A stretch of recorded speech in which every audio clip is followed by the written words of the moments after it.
আমরা ফারহান ৩ লঞ্চের একটি ডাবল কেবিন ২,২০০ টাকায় ভাড়া করি বেতুয়া চর ফ্যাশন ভোলার উদ্দেশ্যে।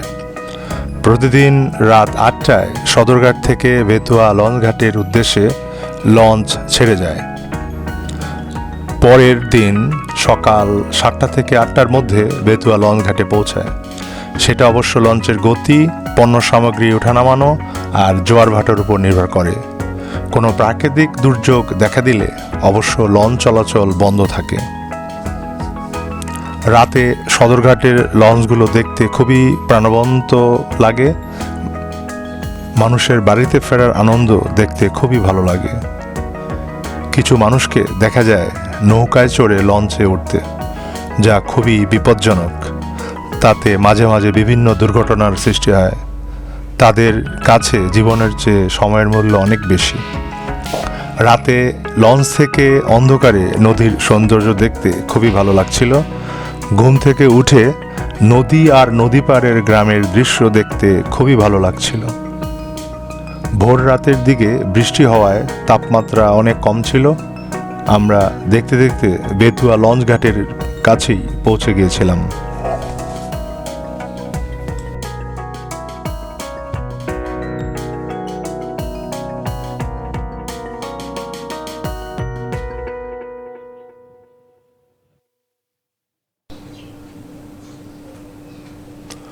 সকালে বেতুয়া লঞ্চঘাটে নেমে একটি অটো ৩০০ টাকায় ভাড়া করে আমরা কচ্ছপিয়া লঞ্চঘাটের দিকে রওনা হই। দামাদামি করে অটো ভাড়া করতে হবে। গাড়ি থেকে বিস্তীর্ণ মাঠ আর গ্রামীণ দৃশ্য দেখতে দেখতে আমরা প্রায় ১ ঘন্টা পর কচ্ছপিয়া লঞ্চঘাটে পৌঁছাই। বেতুয়া থেকে কচ্ছপিয়া লঞ্চঘাটের দূরত্ব প্রায় ৩০ কিলোমিটার। এই দ্বীপটি সৃষ্টির শুরুতে কচ্ছপের পিঠের মতো ছিল বলে এর নামকরণ কচ্ছপিয়া লোকমুখে শুনতে পাওয়া যায়।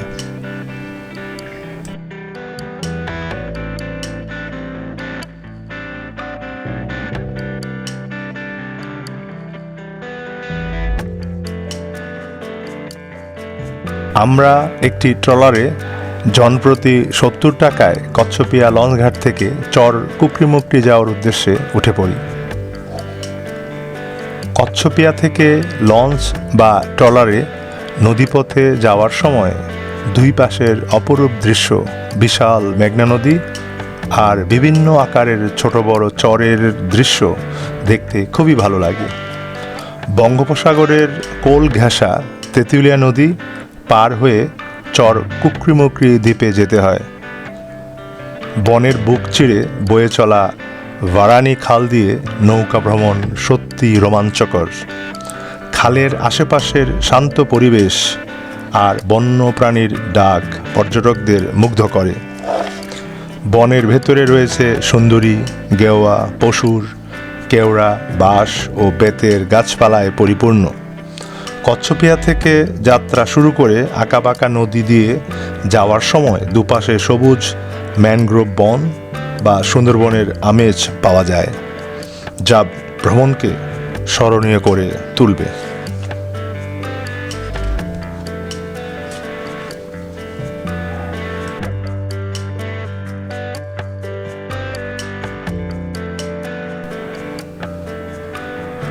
নদী তীরে কোথাও কোথাও চরে হাজার হাজার লাল কাঁকড়া, বনের ভেতরে বন্য মহিষও দেখতে পাওয়া যায়।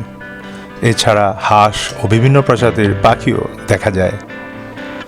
চর কুকরিমুকরি লঞ্চঘাটে যেতে আমাদের সময় লেগেছিল প্রায় ১ ঘন্টারও বেশি।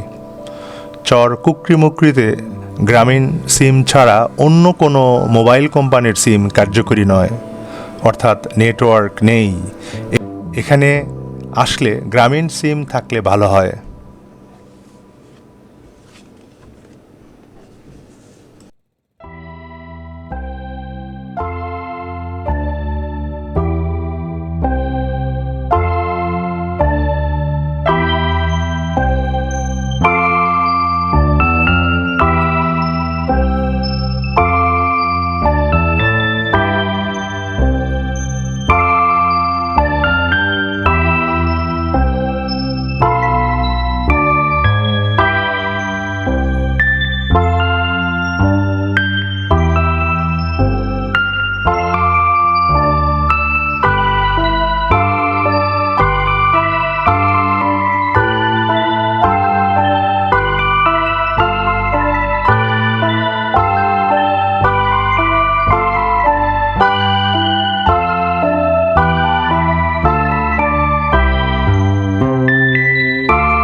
আমরা চরকুকরি লঞ্চ ঘাটে নেমে একটি অটোতে করে হোম স্টের উদ্দেশ্যে বেরিয়ে পড়ি। কেউ যদি ক্যাম্পিং করতে না চায় তাহলে বিভিন্ন হোমস্টে বা রেস্ট হাউস রয়েছে রাত্রিযাপন আর খাবারের জন্য। আমি একটি হোমস্টের সার্ভিসের কথা বলতে পারি যাদের আতিথেয়তায় আর খাবারের মান আমাদের মুগ্ধ করেছে। সেটি হচ্ছে জামিলা হোমস্টে সার্ভিস। ডেসক্রিপশন বক্সে তাদের মোবাইল নাম্বার দেয়া থাকবে।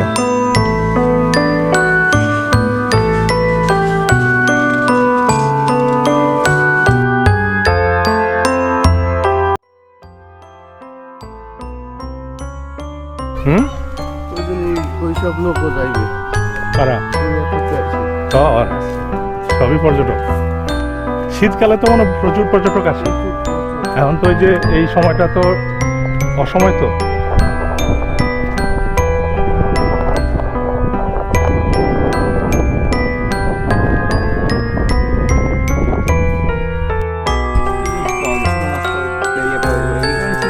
জায়গা তো নোংরা করে লাগছে। হ্যাঁ,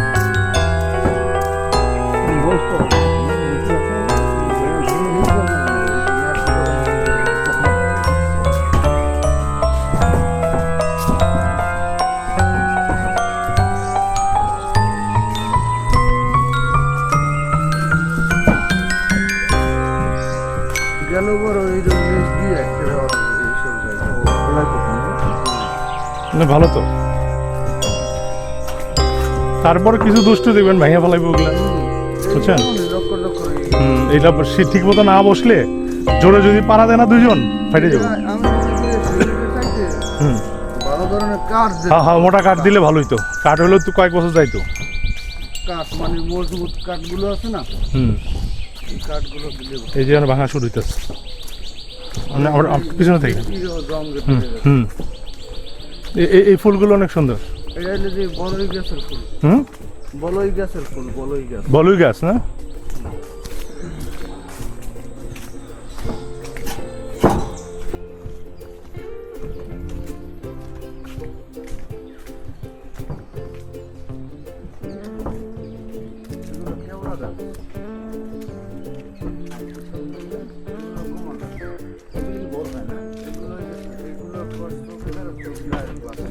বিষাক্ত বিষাক্ত এগুলো। কেওড়া গাছের আধিক্যটা বেশি জায়গা, তাই না?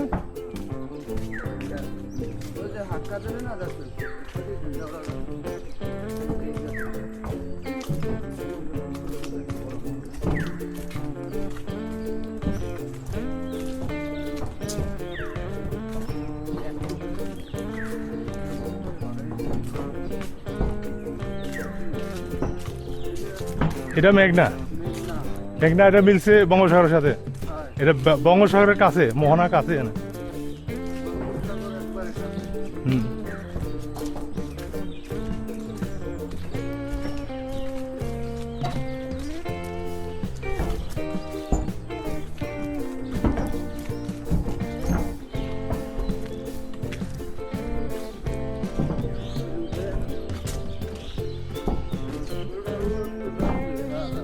ওটা বন্ধ, ওটা বন্ধ করে দিছে।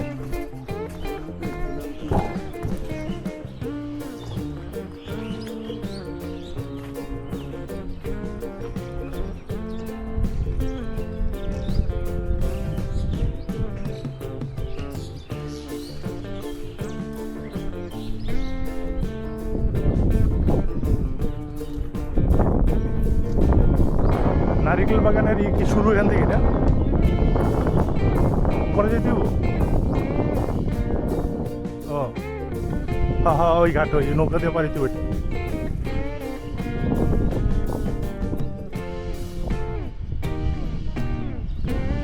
এটা রেস্ট নেওয়ার জন্য ভালো জায়গা না?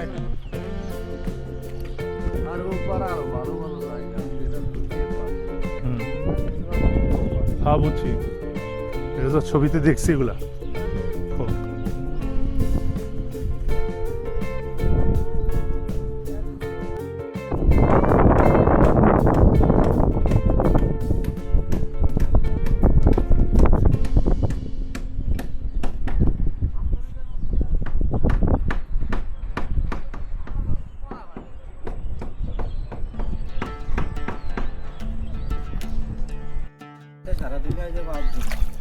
5 জন। আবার এমন এমন সময় 500 2000 লোক হয় নাকি ঈদের সময় ভাই দোতলা লঞ্চ লই আইয়ে করে ডাইরেক্ট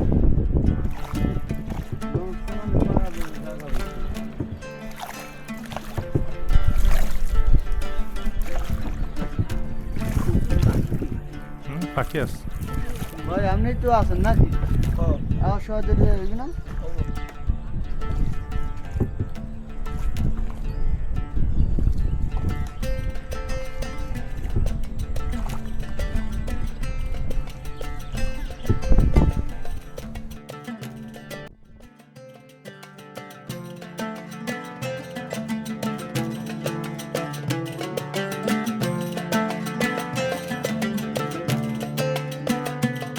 চর কুকরিমুকরি ভোলা জেলার চরফ্যাশন উপজেলায় কুকরিমুকরি ইউনিয়নে বঙ্গোপসাগরের কোল ঘেঁষে অবস্থিত একটি ম্যানগ্রোভ বনাঞ্চল। চর কুকরিমুকরির নারকেল বাগান একটি চমৎকার পর্যটন স্থান। সুবিশাল ম্যানগ্রোভ বন, নারকেল গাছের সারি এবং সমুদ্র সৈকতের সৌন্দর্যে ঘেরা এই স্থানটি ক্যাম্পিংয়ের জন্য খুবই জনপ্রিয়। একসময় প্রচুর কুকুর ও ইঁদুরের বিচরণ ছিল বলে স্থানীয়রা এর নাম দেয় চর কুকরিমুকরি। এই চরটি বঙ্গোপসাগরের কাছে মেঘনা তেঁতুলিয়া নদীর মোহনায় কয়েক শত বছর আগে সৃষ্টি হয়েছিল। শীতকালে ক্যাম্পিংয়ের জন্য এটি একটি চমৎকার স্থান। ম্যানগ্রোভ বনের সৌন্দর্য, বন্যপ্রাণী আর সাগরের গর্জন এখান থেকে উপভোগ করা যায়। চর কুকরিমুকরির প্রাকৃতিক সৌন্দর্য পর্যটকদের মুগ্ধ করবেই।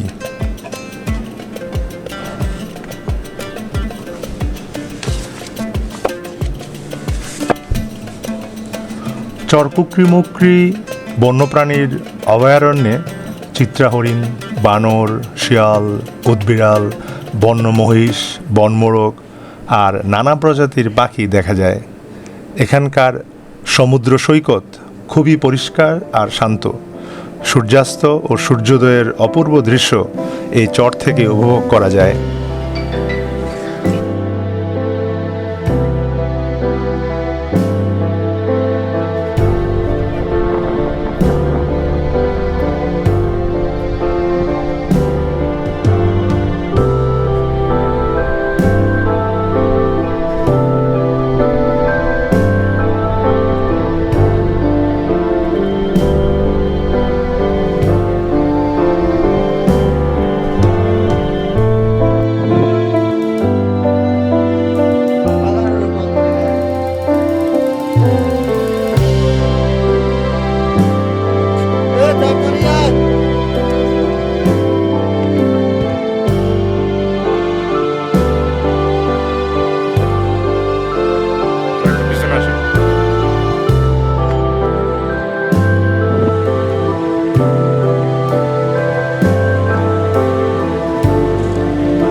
আমরা একদিন চর কুকরিমুকরিতে থেকে পরের দিন সকালে কচ্ছপিয়া লঞ্চঘাটের উদ্দেশ্যে ট্রলারে উঠে পড়ি। নদী থেকে দুপাশের নদীর সৌন্দর্য আর ম্যানগ্রোভ বনের দৃশ্য দেখতে খুবই ভালো লাগছিল। নদী তীরের গ্রামীণ জনপদ আর হাঁসের ঝাঁক আর তাদের সাঁতার কাটার দৃশ্য দেখতে খুবই ভালো লাগছিল। কিছু দূরে দেখা যাচ্ছিল গবাদি পশুগুলো মাঠে চড়ে বেড়াচ্ছে আর কিছু কিছু মাঠে বিশ্রাম করছে। কুকরিমুকরি থেকে ট্রলারে করে চর মুমতাজ সহ বিভিন্ন চরে যাওয়া যায়।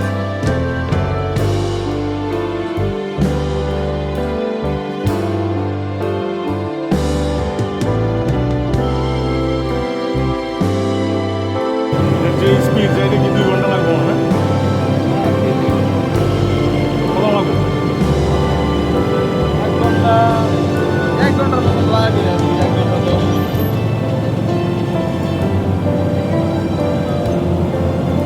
এই মহিষগুলো কি ছাড়া না পালা? এগুলা এটি পালা না?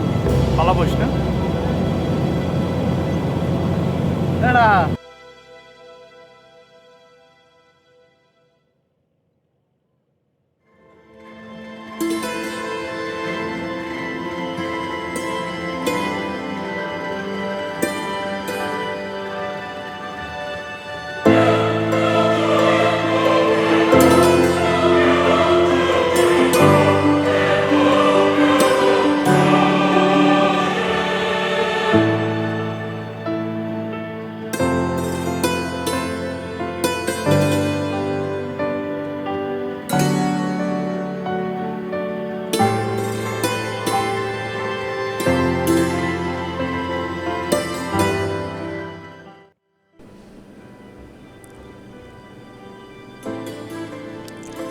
আমরা বেতুয়া লঞ্চঘাটে পৌঁছেই লঞ্চঘাট আর নদী তীরের সৌন্দর্য দেখতে ব্যস্ত হয়ে পড়ি। বেতুয়া লঞ্চঘাট ভোলার চরফ্যাশন উপজেলায় অবস্থিত, মেঘনা নদীর তীরে অবস্থিত। এটি মেঘনা নদীর পশ্চিম পাড়ে আসলামপুর ইউনিয়নে অবস্থিত একটি অত্যন্ত গুরুত্বপূর্ণ ও বৃহৎ নদীবন্দর। লঞ্চে উঠেই আমরা একটি ডাবল কেবিন 2200 টাকায় ভাড়া করেছিলাম। লঞ্চ ছাড়ার পূর্বে আমরা চরফ্যাশনের বিভিন্ন স্থান ভ্রমণ করেছিলাম। আমরা জ্যাকব টাওয়ার পরিদর্শন করতে গিয়েছিলাম, কিন্তু তখন এটি কয়েক ঘন্টার জন্য বন্ধ থাকায় আমরা সময়ের স্বল্পতার জন্য এই ওয়াচ টাওয়ারে উঠতে পারিনি।